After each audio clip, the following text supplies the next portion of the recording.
కేంద్రం కొత్తగా తీసుకొచ్చిన ఆన్లైన్ గేమింగ్ బిల్లు చట్టంగా మారింది. ఈ బిల్లుకు రాష్ట్రపతి ఆమోదం తెలపడంతో చట్టంగా మారింది. ఇంతకీ కేంద్రం ఆన్లైన్ గేమింగ్ బిల్లును ఎందుకు తీసుకొచ్చింది? ఆన్లైన్ గేమింగ్ లో సంస్కరణలతో కలిగే ప్రయోజనాలేంటి? దేశంలో గేమింగ్ ముసుగులో పెరిగిపోతున్న బెట్టింగ్ వ్యసనంపై ఉక్కుపాదం మోపాలని కేంద్రం డిసైడ్ అయింది. ఆన్లైన్ గేమింగ్ కు కోట్ల మంది బానిసలుగా మారడంతో ఏటా వేల కోట్ల రూపాయలు అసాంఘిక శక్తుల చేతుల్లోకి వెళుతున్నాయి. పైగా వందల ప్రాణాలు గాల్లో కలిసిపోతున్నాయి.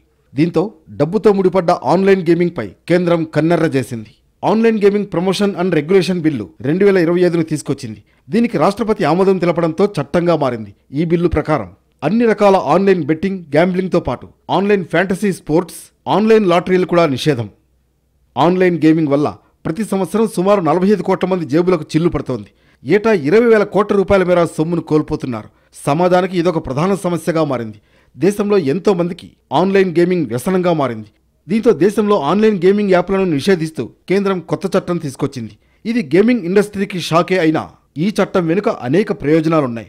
దేశానికి వెన్నెముక లాంటి యువత, ముఖ్యంగా ఇంటర్ డిగ్రీ విద్యార్థులు గేమింగ్ వైపు ఎక్కువగా మొగ్గు చూపుతున్నారు. గేమింగ్ పేరిట యువత డబ్బు పోగొట్టుకోకుండా కాపాడాలనే ఉద్దేశంతో కేంద్రం కొత్త చట్టం తీసుకొచ్చింది. ఈ చట్టం ఆన్లైన్ గేమింగ్లో మోసాలను నిరోధించడానికి ఉపయోగపడుతుంది.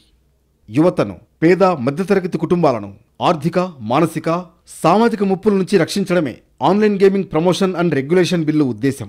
సెమీ అర్బన్, గ్రామీణ ప్రాంతాలలో యువకులు గేమింగ్కు బలైపోతున్నారు. ఆర్థిక ఇబ్బందులతో ఏటా 20,000 మంది యువత బలవన్మరణాలకు పాల్పడుతున్నారు. వాటన్నింటికీ కొత్త చట్టం చెక్ పెట్టనుంది.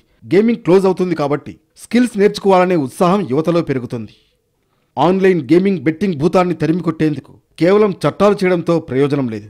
మరింత పకడ్బందీ యాక్షన్ తీసుకుంటేనే ఫలితం ఉంటుందనే అభిప్రాయాలున్నాయి. ఏ రూపంలోనూ ఆన్లైన్ గేమింగ్ యాప్స్ జనాలకు అందుబాటులోకి రాకుండా ప్రభుత్వాలు కట్టుదిట్టంగా వ్యవహరించాలి. అప్పుడే అనుకున్న లక్ష్యం పూర్తి స్థాయిలో నెరవేరే అవకాశాలు పెరుగుతాయి.